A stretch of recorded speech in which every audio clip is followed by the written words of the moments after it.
Los tratados de libre comercio. A lo largo de nuestra historia, tal vez han existido con diferentes nombres, pero siempre han conservado la misma esencia. Antes de Cristo se celebraban pactos, los cuales eran reconocidos como obligatorios en base del principio de la palabra.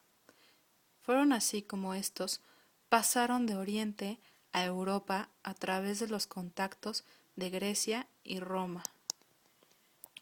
Algunos de los primeros tratados que se dieron a la historia fueron entre los estados de Lagash y Umma, sobre un tratado de paz y fraternidad, llamado el Tratado de Perla. Esto con el florecimiento de la civilización sumeria. Sin embargo, después de la batalla de Kadesh, fueron que tomaron una importancia mayor, ya que se acordó por primera vez cooperar en materia económica, extradición de criminales políticos, y con esto también surgió la diplomacia con el faraón de Egipto.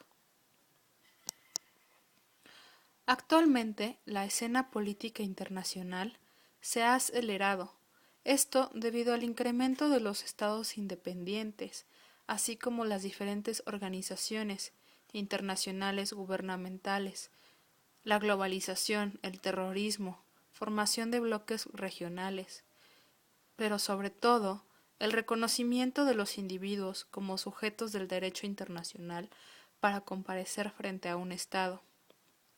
El desarrollo de los medios de transporte de comunicación, todo esto dio un incremento en el número de tratados y leyes, los cuales contienen las normas generales a seguir para los contrayentes. Actualmente hay más de 33.000 tratados registrados en la Secretaría de la Organización de las Naciones Unidas sobre diversas materias, de las cuales México es parte de unos 1.700.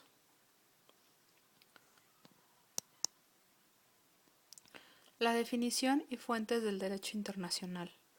Los tratados se definen como los acuerdos regidos por derecho internacional que celebran dos o más sujetos del derecho internacional. Existen dos fuentes, las materiales y las formales, y de ahí se derivan tres fuentes formales del derecho internacional, las cuales son los tratados, la costumbre internacional y los principios generales del derecho. Es así como nos damos cuenta que es la obligatoriedad proviene de la costumbre y no de la resolución. El derecho aplicable a los tratados. Los tratados se rigen esencialmente por el derecho internacional y solo en algunos aspectos por el derecho interno de los estados.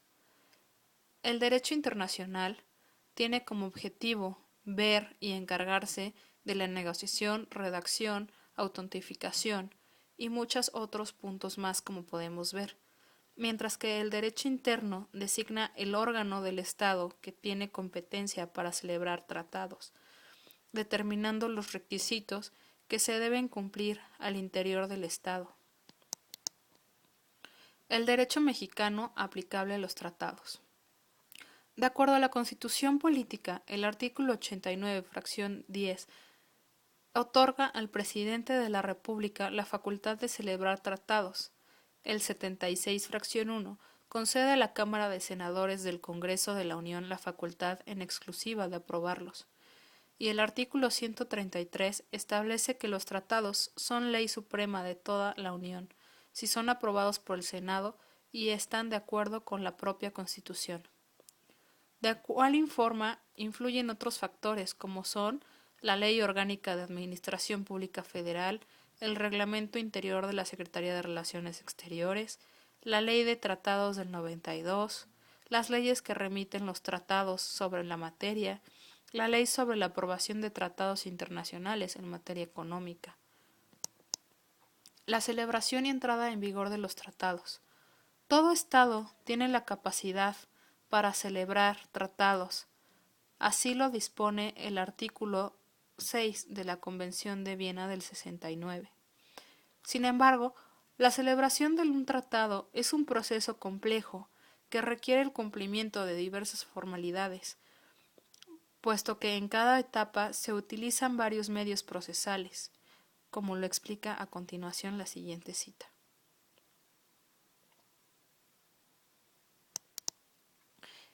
Por ejemplo, el TLCAN es un acuerdo regional entre el gobierno de Canadá, el gobierno de Estados Unidos y México para crear una zona de libre comercio, firmado por México el 17 de diciembre del 92, entrando en vigencia el 1 de enero del 94. Esto surgió a partir de que en 1990 el gobierno mexicano dio una propuesta a la estadounidense de abrir negociaciones encaminadas a un tratado de libre comercio. Esto significó un giro total en las relaciones México-Estados Unidos y de igual forma en relación bilateral con Canadá se profundizó.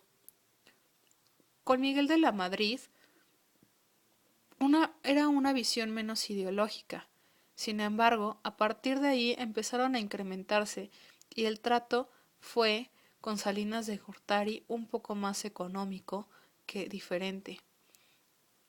Después esto se incrementó y al celebrar medio siglo de establecimiento de las relaciones diplomáticas, la Cancillería mexicana decidió establecer o abrir una dirección para Canadá, lo que mostraba el fortalecimiento de las relaciones económicas entre los países.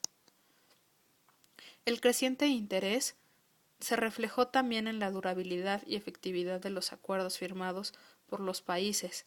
Para 1997 habían 20 acuerdos firmados desde el inicio de la década y estos ya eran operativos. La agenda bilateral se incrementó. Sin duda, el mayor impacto era el económico. En el 98, el comercio se había duplicado, llegando a los 8.900 millones de dólares estadounidenses, de igual forma que en la inversión extranjera directa. Es así como también durante una reunión se reafirmaron tres importantes rubros o elementos, como es la convergencia, coincidencia y complementariedad, como son la cuenca del Pacífico y su similitud en el ámbito geopolítico y su política exterior. La estructura del TLCAN se compone de un preámbulo y 22 capítulos agrupados en 8 sectores, como lo podemos ver en la imagen. Y sus objetivos son eliminar los obstáculos y facilitar la circulación trilateral de bienes, promover condiciones de competencia legal, aumentar satisfactoriamente las oportunidades, proteger y hacer valer de forma adecuada, efectiva, los derechos de la propiedad intelectual, crear procedimientos eficaces para la aplicación, establecer lineamientos para la utilización, cooperación trilateral, regional y multilateral encaminada a ampliar, mejorar y el beneficio de este tratado.